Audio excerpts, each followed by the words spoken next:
तो गाइस कैसे हैं आप सब लोग। स्वर्ड्स एंड स्कार्स के एपिसोड 53 के साथ हाजिर हो। तो लास्ट एपिसोड के एंड पे हमने देखा था कि हमारा सांगू और मिस शिन जो होता है वो दोनों सीक्रेट चैम्बर के अंदर चले जाते हैं ताकि वहां पर जाकर कोई बुक ढूंढ सके। तो वहां पर बहुत देर ढूंढने के बाद उन्हें कोई भी ऐसी बुक नहीं मिलती। तो मिस शिन कहते हैं कि हमें तो यहाँ पर कोई भी ऐसी चीज नहीं मिल सकी जिससे हमारी मदद हो सके। तो सांगू से कहता है कि हाँ, मुझे यहाँ पर कुछ भी ऐसा नहीं मिला। यहाँ पर बहुत सारी ऐसी टेक्निक्स पड़ी हुई हैं जो काफी ज्यादा आउटस्टैंडिंग है, लेकिन इनमें कोई भी ऐसी टेक्निक नहीं है जो कि उन पांचों कुनलुन मास्टर्स की एनर्जी को मेरी बॉडी के अंदर सप्रेस करने के बारे में बता सके। तो मिस शिन जो होती है वहां पर उसकी तरह घूर कर देख रही होती है कि ये काफी ज्यादा उदास हो गया है। तो साथ ही उसे कहती है मुझे लगता है कि यहाँ पर एक और रूम है, हमें उसके अंदर भी जाकर चेक कर लेना चाहिए। जबकि इसी के साथ ही हमारा एम्परर जो होता है वो अपनी प्रिंसेस के साथ वहां पर पहुंच जाता है और कहता है कि मुझे यहाँ पर यकीन नहीं हो रहा कि इस जगह के ऊपर यानी हमारे पैलेस के नीचे एक बहुत ही बड़ा अंडरग्राउंड चैम्बर है। और इसी के साथ ही हमारे शिन और सांगू दोनों वहां पर से बाहर निकल कर आते हैं और आकर एम्परर को देखते हैं। जैसे शिन एम्परर को देखते हैं इसी के साथ ही वहां पर उसके सामने घुटने टेक देती है और सांगू से भी कहती है जल्दी से नीचे बैठ जाओ। सांगू से कहता है क्या हो गया, तुम यहाँ पर मुझे घुटने टेकने का क्यों कह रही हो। तो वो उसे कहता है कि यहाँ पर ये हमारे सामने जो खड़ा है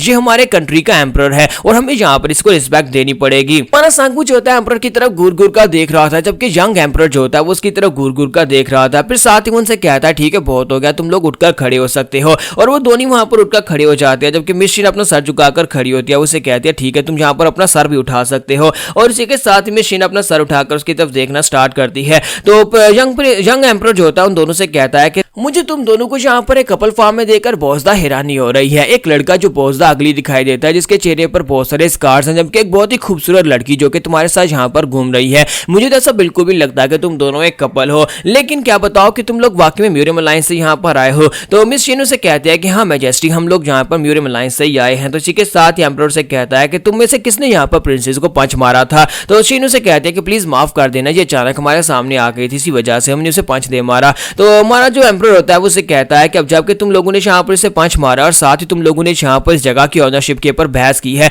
तुम्हें क्या लगता है कि हमारे एम्पायर में यहाँ पर ये पैलेस तुम्हारा हो सकता है और इस पैलेस के नीचे अंडरग्राउंड टनल तुम्हारी हो सकती है। तो मिस शिन कहती है नहीं मैजेस्टी, ऐसी कोई बात नहीं है, वो तो बस हमारी जुबान स्लिप हो गई थी, हमारे यंग मास्टर कुछ ज्यादा ही बात करते हैं इसी वजह से। जबकि हमारा सांगू से कहता है कि इस बारे में हम लोग क्या गलत कह रहे हैं, तुमने यहाँ पर आकर इस सीक्रेट चैम्बर के ऊपर आकर अपना पैलेस बना लिया और उसके बाद अब यहाँ पर सारी प्रॉपर्टी के ऊपर कब्जा करना चाहते हो, तुम्हें यहाँ पर पैलेस देकर बनाना चाहिए था। ये सीक्रेट चैम्बर जो है ये बिचियोन के थीफ ग्रुप का है और तुम यहाँ पर इसके ऊपर कब्जा नहीं कर सकते। मिस शिन फिर से उसका मुंह बंद करवाती है और कहती है कि ये क्या एम्परर के सामने संभल कर बात करो। और साथ ही उसे कहती है कि योर मैजेस्टी प्लीज इन्हें माफ कर दीजिएगा, ये यहाँ पर थोड़ा सा अग्रेसिव टाइप के हैं और यहाँ पर इसी तरह बात करते हैं, आपको यहाँ पर इस बात को इग्नोर करना होगा। मुझे बात अच्छी तरह से जानता है कि इस दुनिया में जो कुछ भी है वो सब कुछ एम्परर का ही है, इस पूरे डायनेस्टी के अंदर सब कुछ आपका ही है। तो एम्परर जो होता है उसकी बात सुनने के बाद सांगू को घूर कर देखता है, फिर साथ ही आसपास देखता है और कहता है कि हमारी रॉयल स्टोरेज भी इतनी बड़ी है जितनी बड़ा ये सीक्रेट चैम्बर है। साथ ही उसे कहता है कि मुझे एक बात तो बताओ कि यहाँ पर इस सारे के सारे ट्रेजर को यहाँ पर इकट्ठा करने का मकसद क्या था।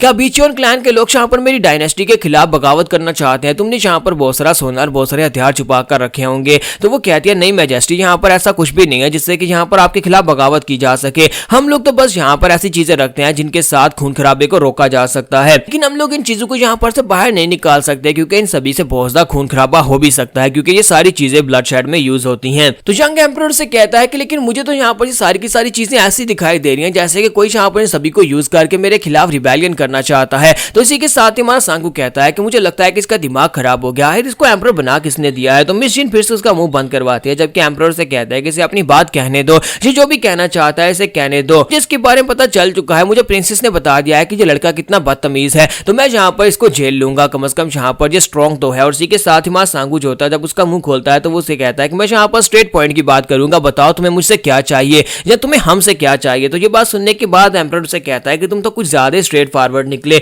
अच्छा ठीक है, मैं यहाँ पर तुम्हें बताता हूँ, तुम्हें यहाँ पर मेरी कुछ कंडीशंस को पूरा करना होगा। अगर तुम ऐसा करते हो तो फिर मैं अपनी आंखें बंद कर लूंगा, ये स्टोरेज भी तुम्हारी रहेगी और मैं यहाँ पर तुम्हें स्टोरेज के अंदर आने की इजाजत भी दूंगा। तो मिस शिन कहती है कि ये क्या लगता है कि हमसे कुछ काम करवाना है। तो इसी के साथ ही यंग एम्परर से कहता है कि तुमने कहा कि तुम लोग म्यूरियम लीग से हो, यहाँ पर तुम्हारी मार्शल आर्ट्स को देखना चाहता हूँ, पहले यहाँ पर अपनी मार्शल आर्ट्स को मेरे सामने प्रूव करो, उसके बाद मैं तुम्हें बताता हूँ कि मैं तुमसे क्या करवाना चाहता हूँ। अगर तुम यहाँ पर अपनी मार्शल आर्ट्स में स्ट्रॉन्ग निकले तो तुम लोगों ने जो कुछ भी किया हमारे पैलेस के अंदर घुसने की कोशिश की, जो कि एक ट्रीजन कहलाता है, यानी कि इसकी गद्दारी की सजा दी जाती है। और साथ ही यहाँ पर आकर सीक्रेट चैम्बर के नीचे आकर तुम लोगों ने जो कुछ भी किया वो सबको मैं माफ कर दूंगा और दोबारा ये सीक्रेट चैम्बर भी तुम्हारा हो जाएगा, मैं इसके ऊपर कोई हक नहीं जिताऊंगा और तुम लोग सीक्रेट चैम्बर को अपना रख सकते हो। तुम्हारा सांगू से कहता है क्या वाकई में? तो वो कहता है हाँ वाकई में। फिर साथ ही उसे बताता है कि तुम्हें यहाँ पर एक काम करना होगा, कल एक बैंक्वेट पार्टी होने वाली है जिसमें यहाँ पर एक जनरल है जो अपनी फैमिली के सोल्जर्स को लेकर आएगा। वहां पर उनके साथ में मार्शल आर्ट्स कंपटीशन में फाइट करनी होगी। अगर तुम उनको हरा देते हो तो फिर मैं यहाँ पर तुम्हारे किए के सब कुछ माफ कर दूंगा, यहाँ पर अपनी आंखें बंद कर लूंगा,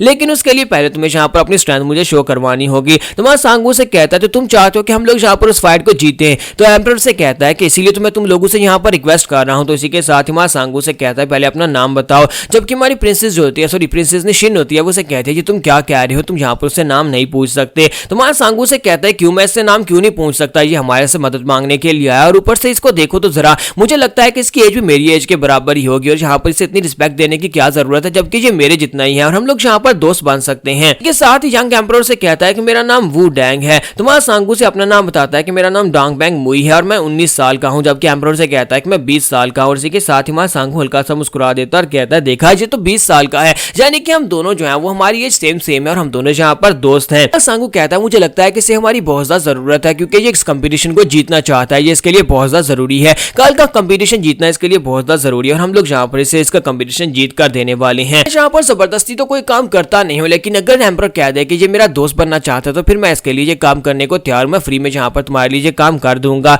तो इसी के साथ ही हमारे एम्परर जो होता है उसे कहता है कि मुझे दोस्ती के ऊपर भरोसा नहीं है, मैं जहाँ पर ये लफ्ज़ सिर्फ और सिर्फ किताबों में देख चुका हूँ, सभी लोग पीठ पीछे छुरा घोंपने के लिए खड़े होते हैं, कोई दोस्त नहीं होता। और इसी के साथ ही एम्परर से कहता है कि चलो जल्दी से आप यहाँ पर मुझे अपनी स्ट्रेंथ शो करवाओ, मुझे दिखाओ कि क्या तुम वाकई में यहाँ पर स्ट्रेंथ शो करवा सकते हो, क्या तुम्हारे पास मार्शल आर्ट्स के स्किल है भी या नहीं, क्योंकि कल तुम्हारा सामना जिन लोगों के साथ होने वाला है वो हमारी जनरल की रॉयल फैमिली है और जनरल की फैमिली जो है वो काफी ज्यादा पावरफुल है। तो इसी के साथ ही हमारा सांगू जो होता है अपनी तलवार निकालता और सामने की तरफ एक एयर स्ट्राइक लगाता है। वो एक एम्प्टी एयर स्ट्राइक होती है लेकिन सामने दीवार के ऊपर एक बहुत बड़ी स्लैश लग जाती है। तो ये देखने के बाद एम्परर और उसकी प्रिंसेस जो होते हैं बहुत ज्यादा हैरान हो जाते हैं, जबकि हमारी मिस शिन खुद काफी ज्यादा हैरान हो रही होती है कि इसका ब्लेड पहले से काफी ज्यादा बेहतर हो गया, मर्डरस एनर्जी को रिलीज किए बिना भी यहाँ पर काफी स्ट्रेंथ को रिलीज कर सकता है। तो सांगू से कहता है तो मेरे दोस्त का इतना काफी है। तो प्रिंस जो होता है उसकी बात सुनने के साथ बात कहता है कि मुझे लगता है कि इतना काफी है और साथ ही वो यहाँ पर मैं डिटेल्स बताता है कि आखिर वो ये सब कुछ कर क्यों रहा है। तो साथ ही वो इन लोगों को भी डिटेल बताता है कि जब से वो यहाँ पर एम्परर बना है, यानी उसके फादर के मरने के बाद 20 साल की उम्र में जहाँ पर उसे एम्परर की गद्दी के ऊपर बैठना पड़ गया, जिसकी वजह से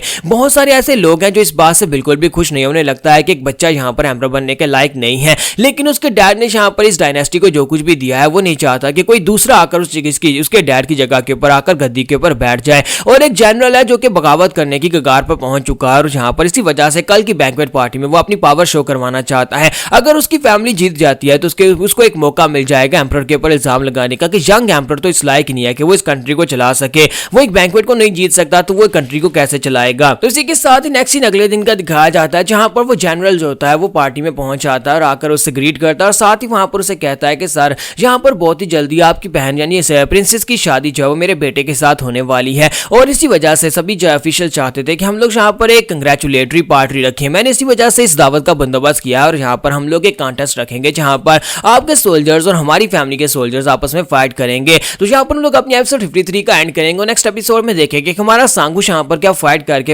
एम्परर को फाइट की विन जितवा पाएगा या नहीं।